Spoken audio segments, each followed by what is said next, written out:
Isa ang La Union sa may pinakamadaming tourist spot na pwedeng puntahan dito sa bansa. Kaya naman kasama ng aking mga ka-travel buddies, pumunta kami rito. Kaya naman agad kaming tumungo sa San Gabriel para magbayad ng 30 pesos for environmental fee. Mandatory din ang tour guide dito. Sa halagang 500 to 700 pesos for 3 to 5 person, meron ka ng kasamang tour guide. Para sa mga turistang gustong pumunta dito, no tour guide, no travel sa bayan ng San Gabriel. Okay, so yun nga po guys, ito yung mga pagdadaanan nyo dito kapag pupunta po kayo dito sa may Bacos Falls. Pero unlike dun sa Tangadan kasi, mas matarik doon. Pero dito, okay yung daan, hindi siya masyadong matarik. So dito lang guys, ingat-ingat na lang po kayo. Ay grabe ah, ito. Yeah. Uy, may resort pa dito sa Buday. Yeah, uy. So kasama ko nga po pala si Uncle Les TV tapos si Josue.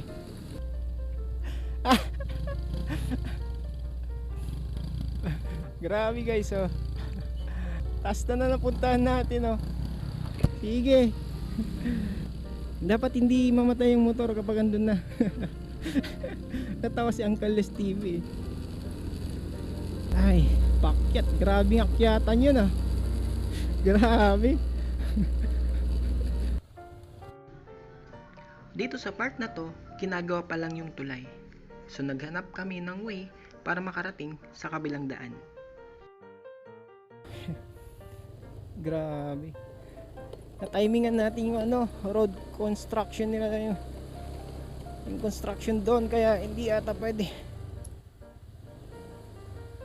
Kikiran po. Kikiran po. Isa lang muna daw, sabi ni kuya. Yan. Yun o, kung mapapansin nyo, ginagawa kasi yung tulay doon. Kaya dito tayo dadaan sa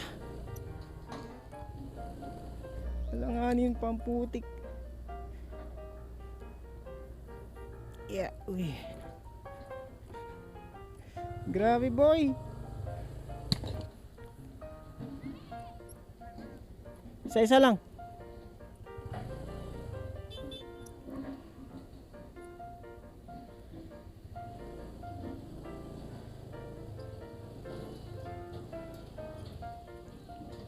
Grabe. Grabe boy. Grabe itong dinadaanan natin. Uy, uy, uy. Uy, uy. Sana hindi mahulog. Uy, uy. Dahan-dahan lang daw. Putik. Ano ba itong pinapasok mo, Philip? Uy, okay. So yan. Yeah. Tapos na-time kasi natin yung ginagawa yung daan doon. Ay, kaya dito tayo pinadaan ni kuya. Shucks. Yun. Tapos ganun na naman yung gagawin natin mamaya. Grabe.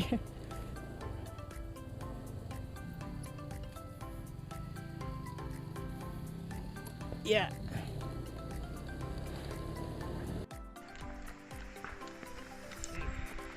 So guys, pupunta na tayo sa Bacos. ba to? Bacos. Bacos Pool. Alright, yung ating kumaya ang Bacos Pool. Yan, so andito na tayo sa may malapit na. Layo nang napuntahan natin. Pero sa wakas, andito na tayo sa may tinatawag nilang Bacos Falls.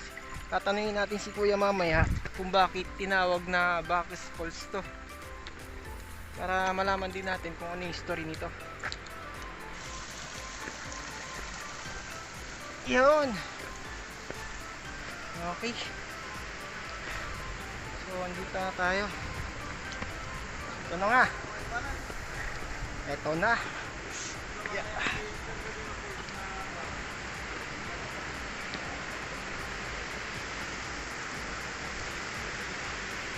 Ito na guys.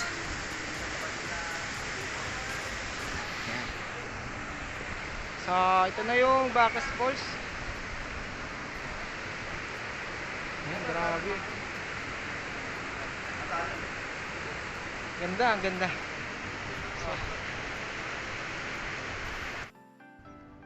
Sabi ni Kuya, on process pa lang yung mga papeles nito.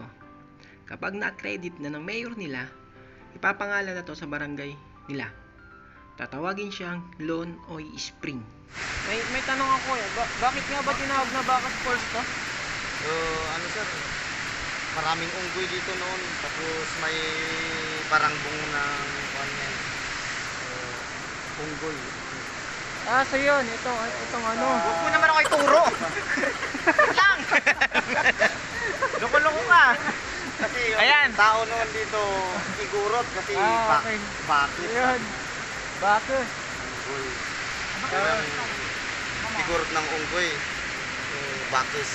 So, noon, madaming ano dito. Madaming unggoy. Tapos pinangalanan nila dito ang Bacchus Falls. Ah. Kasi may parang buno ng So yun, pinangalanan na ano, na Bacas.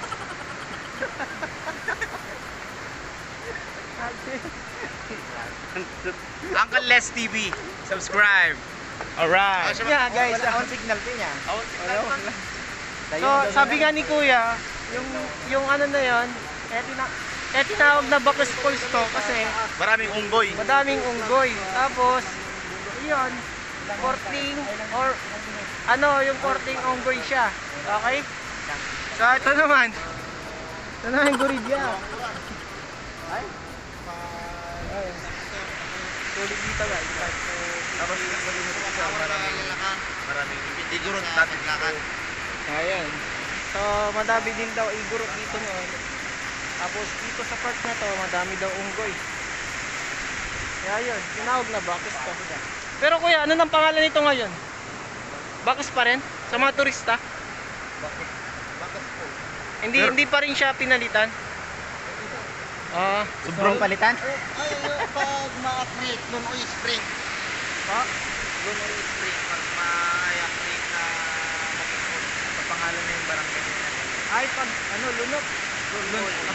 Lone Oy. Ah, Pag ma-accrete na falls. Siguro talaga na ito yun. paano magiging first course? I-accrete ni Mayor sa isang yun yung pina... Ay, i-accredit. Ah, Kaya yung Lone Oil. Lone Oil. Lone Oy. Lone Oil.